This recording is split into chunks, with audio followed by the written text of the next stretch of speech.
from farmers, I come from a lot of Marines, truck drivers, and preachers. I don't come from a history or an era of people who had their own businesses or people who were entrepreneurs.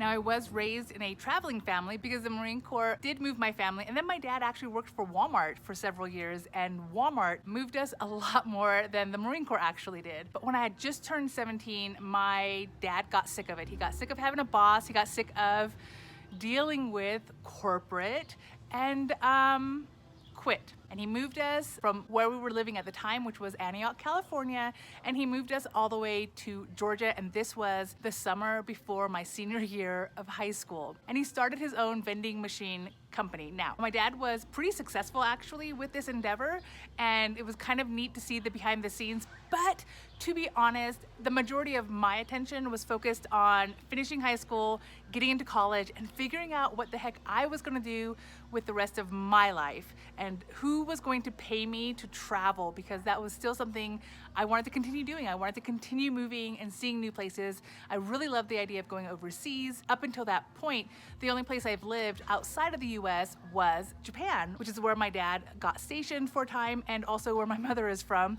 So that was my overseas experience. The rest has been throughout the US. And long story short, I couldn't find a boss who would let me travel, and I didn't understand entrepreneurship and the very, just the vast possibilities within that kind of field. So I joined the military, which did let me travel, which was awesome, to include overseas, no regrets. As I was transitioning to my very last duty station, I was probably 38.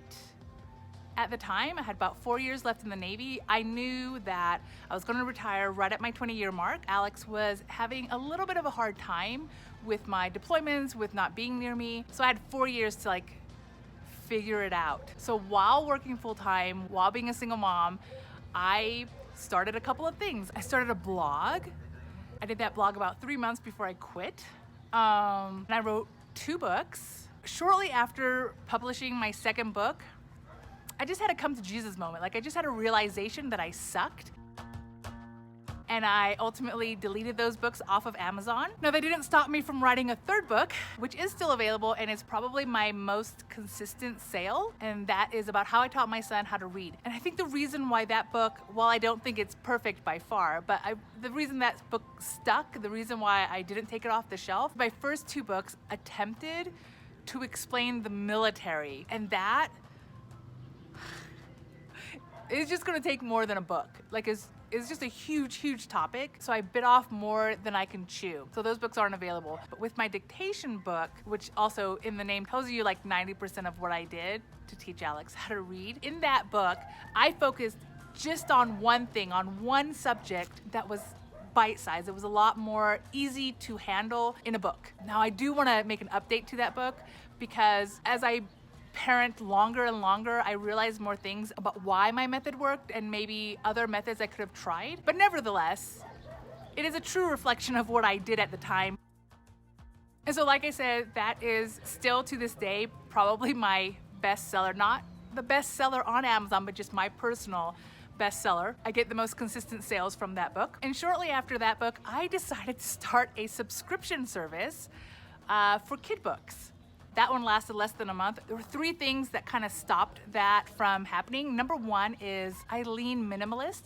So as I started getting boxes of stuff coming to my home for me to put into these packages to mail off, I realized I can't live I cannot live with all this stuff just being in my home. And this was me testing it out. This was me just seeing can I handle it? So I didn't even buy that many things. But nevertheless, I had, a corner of my house with all these boxes, not just books, but notebooks and stickers and pencils and little things that I wanted to add to the subscription box. Yeah, I was filling up this corner and I'm like, if this stuff represents my first month, represents just one demo box that I'm testing out. I know when it's ultra successful and this is stored in a storage unit and other people are helping me out, that'll be fine. But I realized there would be this long road between now and that point, and a lot of that road would be a house cluttered with things. And as someone who leans minimalist, that was hard. Number two, I hate marketing. Posting on social media about things I'm selling, building an audience on social media. Like I had to post every day, multiple times a day, just to be relevant. Now at this point, I probably wouldn't have told you that I hated it. It was just something I had never done before. It was something new. It was uncomfortable. It was a long road ahead. And so ultimately I was like, yeah, no, we're gonna find a way where I don't have to have my house cluttered and have to deal with marketing and have to deal with selling and have like, and then the third thing I realized was to start a subscription service, you really have to have some type of connection with the wholesale world, which I really didn't have. So when I stopped that business, I think I had an intention of, I'm gonna get to know the wholesale world first, and then we'll come back to this. But I mean, long picture short, there's no link below for a subscription box. I attempted drop shipping at one point, fail. So I did spend a lot of time learning as well. And I learned a lot. I learned a lot about myself. I learned a lot about marketing. And I was really starting to suspect that marketing was not me and that I didn't want a business model that I didn't want to pay someone to market for me either. Like that felt very contrived. I don't know how else to explain it. Anyway, I didn't like it. So there's that. But I did realize kind of the power of using the internet, right? Using online. And so I started a course called Priority Focused Finances, where I taught people personal finance. And that was really fun. Like dealing with my clients, dealing with customers was definitely fun. But after every course ended, I had to market to get more students.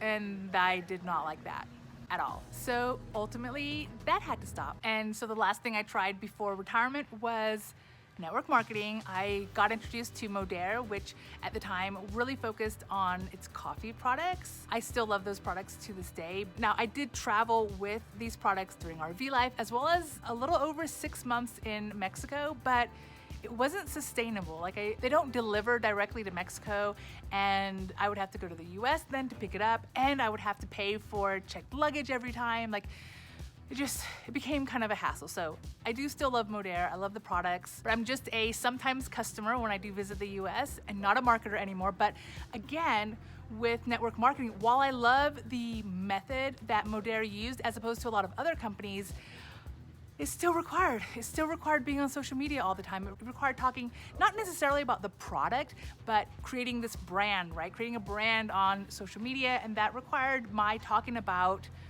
my thoughts or my day or my life in some way, shape, or form on social media every day. I still had to respond to messages, still had to respond to comments. It was just not my style and not a priority of mine to be on social media all the time. So the last thing that I got into right before RV life, which I still off and on do, is I got a job at Rev. I got a job transcribing, and Rev is amazing. I can log in whenever I want to. There are downsides. Nothing is completely perfect, but essentially I log in when I want to. Every week they pay me. I can choose what videos I transcribe or caption technically, how long those videos are, how many speakers are in those videos. You have a lot of control, and I can do it literally anytime that I've got good internet connection and it's not too loud. I have to be able to hear whatever's happening on the video. I also got introduced to affiliate marketing, which is pretty cool. The products that really worked best for me, again, this was back when I was on social media all the time, every day, but ButcherBox, which delivers really high quality meats, grass-fed beef, cage-free chicken. It's a subscription service where they mail you frozen meats that last you a month or more, depending on how much you get. It was a really great product. I absolutely love ButcherBox, and they had an affiliate program where anyone who used my link for their first purchase, I would get $50 worth of credit. And so probably after the first couple of months, I very rarely paid for my meat consumption. I would get entire boxes either free or really close. I averaged 2 to 3 sales a month. I think for me to get a free box, I needed to have 3 sales. Sometimes I paid a third of the box, but nonetheless, I would get essentially a month worth of meat. So it wasn't cash, but it was a pretty good impact on my budget, so I loved it. The other subscription service that worked really well, and I still love the company, is Stitch Fix, which you're probably familiar with. I hate going to the store and shopping for clothes, so to have clothes that fit me naturally appear was pretty friggin' awesome. So I was excited with every box. So I did get a lot of affiliate sales from Stitch Fix, and again, while neither of those are cash, It affected the bottom line of my budget and I was very happy with it. And so then I started RV Life. When I started RV Life, this was also when I started my YouTube channel. And here's what I found. I found that starting a YouTube channel and figuring out travel life, especially RV travel life, which is, you know, a little bit different than maybe normal travel life, was not easy. I boondocked the majority of my RV life, and so maintaining power, maintaining internet so that I could upload videos, so that I could do my rev transcribing, so that I could be on social media and post and still maintain affiliate sales. I was also still doing Modera at this time. Was really, really challenging. RV life cost a lot more than I expected. I mean, looking back, I should have known it. I should have known that the most economical way to have RV life is to not move as often.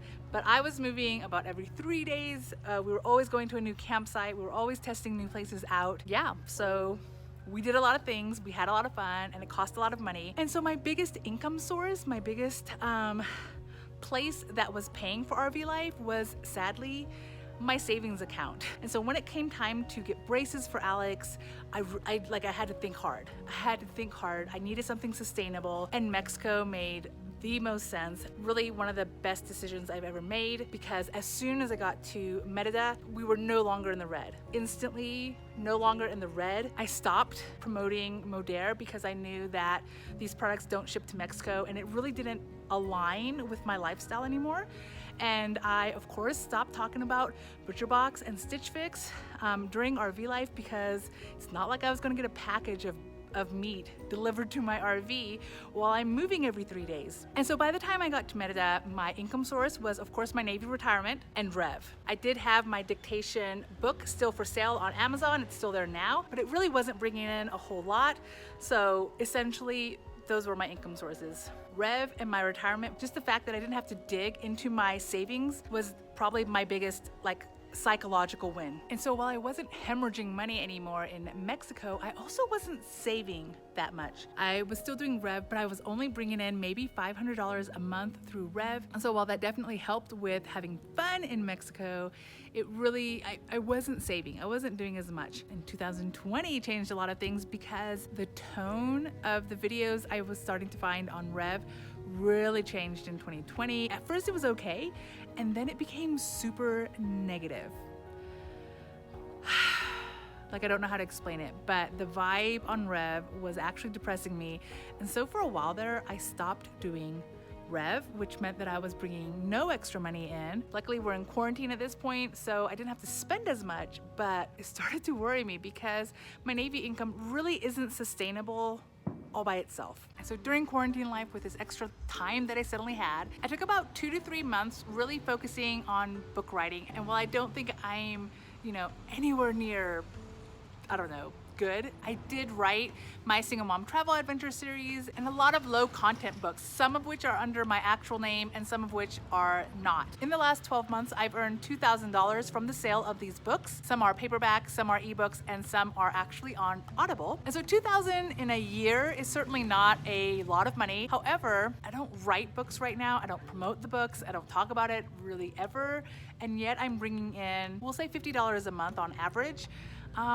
Which is not that bad. And so I do plan, either by the end of this year, maybe early 2022, to take another month or two and to focus on improving the books that are on there right now, updating some of those books, as well as I've got some other book ideas that I think would be amazing. And so if the following year I make, let's say, $3,000 from these sales or $4,000, I don't know, I feel like for a couple months of work, and this is not a couple months of 20-hour days, this is a couple months of a few hours a day, I'm okay with that. I'm okay with the slow and steady growth. My strongest seller under my actual name is Dictation, and then my second is definitely my Single Mom Travel Adventures Income, which is the first book of the trilogy. This was also the same time that I was researching how to improve my YouTube channel, because at this point my YouTube channel was probably 50 subscribers. My YouTube channel is not monetized at this point, but I'm kind of hopeful by the end of the year to be monetized. And then in October of 2020, I started 2 new little businesses. First one is the YouTube Mastermind. Essentially, as I was learning more about YouTube, I realized I need a group, I need a community, I need people that I can bounce ideas off of. So I created a paid YouTube Mastermind. It was a lot of fun. We had weekly calls, we had a Marco Polo group where we chit chat, and the same time that I started the YouTube Mastermind, I also started editing other people's videos. Now this does ebb and flow how many customers I get, but I do have some consistent customers, which really does help out with, again, my weekly budget. And so the reason why I wanted to make this video, one is, I guess, to let you know my particular journey when it comes to the entrepreneurship life, how I've been pretty slow and steady. Now, I do firmly believe that part of the reason why I'm slow and steady is because I do have this huge safety net of my Navy retirement. It obviously took 20 years for me to get that Navy retirement, and I'm grateful to be able to enjoy it now. I do absolutely believe that had I persisted in almost any of these, my early blog, had I not quit, who knows where it would be today. Had I continued with writing books, yes, the first 2, complete bust, but I'm now making $2,000 a year on the books that I put a little bit of effort into. Imagine if I had put full force energy behind that. Priority focused finances, I only did 3 classes. I only did 3 iterations of the course. Imagine if I had pushed through on that. Now, I have no regrets on any of the decisions I made. I really do firmly believe in terms of my style of entrepreneurship, I don't like social media. And so anything that requires my constantly pushing out content is not my style. YouTube is amazing because I can make a video once a week, twice a week, once a month if I really have to. And so it's flexible and it's searchable, right? I can make an amazing post on Facebook or Instagram or TikTok, Pinterest even, and my audience, just by having a day away from electronics, can miss my amazing post. They would have to go out of their way to search for it. And who does that? Do you do that? But YouTube is really searchable content. You can literally type in single mom in San Cristobal, and you've got a pretty high chance that you're gonna find my videos in Merida, same thing, high chance that you're gonna find my videos because it's searchable. It doesn't have to be that recent. So that's why I love YouTube. I thought about Pinterest, but I took a little mini Pinterest class, and turns out Pinterest still wants you to post 20 times a day. Like the most successful Pinterest people, that's how often they post to maintain relevance. No thank you. I am starting a blog that should be popping up within a month to help supplement some of the information that I provide here on YouTube. And one of the things I love about at least what I'm doing with video editing is I don't keep customers that produce content that doesn't bring me joy. I'm gonna say that again. Similar to Rev. Once the Rev videos started going downhill, I left. And when it comes to editing video for customers, especially for repeat customers, I find that I'm only truly available to customers whose videos also bring me joy. I don't really know of a different way to say that, but at the end of the day, I really only edit for people that I enjoy because my priorities matter, because my well-being matters. And not every video that is created in the world is for me.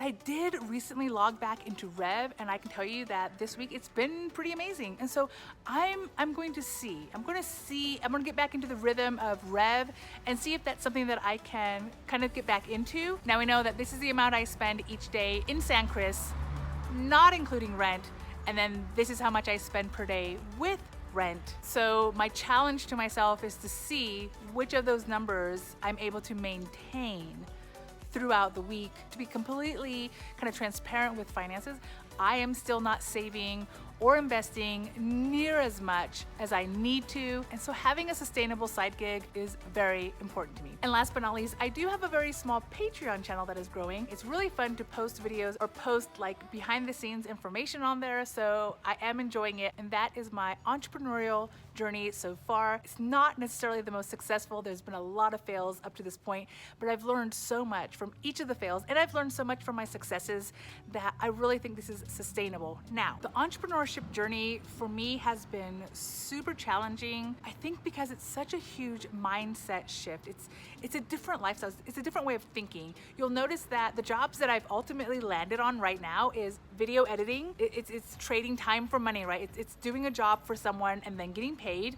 I'm doing Rev, which is the same thing. I'm doing a job for someone and getting paid. And while there's an element of entrepreneurship, while there's an element of freelance and freedom involved with those things, it's certainly remote. It's not the certain level of entrepreneurship that a lot of other people do. And so one of the things I hope for Alex is in watching me find remote work, in watching me find new clients, in watching me figure out the life of my dreams, right? Prioritizing the things that matter to me and making sure that my lifestyle, to include my income sources, kind of reflect that. My hope for Alex is that he has an easier journey, that he's able to kind of come to this point well before his 40s. And I do think it's helpful that he's watching me do this. He gets like the true behind the scenes of how I do this, just like I saw a little bit of my dad doing it. But I also think, in addition to watching me do it, in addition to having conversations about it, it's helpful for him to see other people. How are other people doing it? Because my method is slow and steady. My method,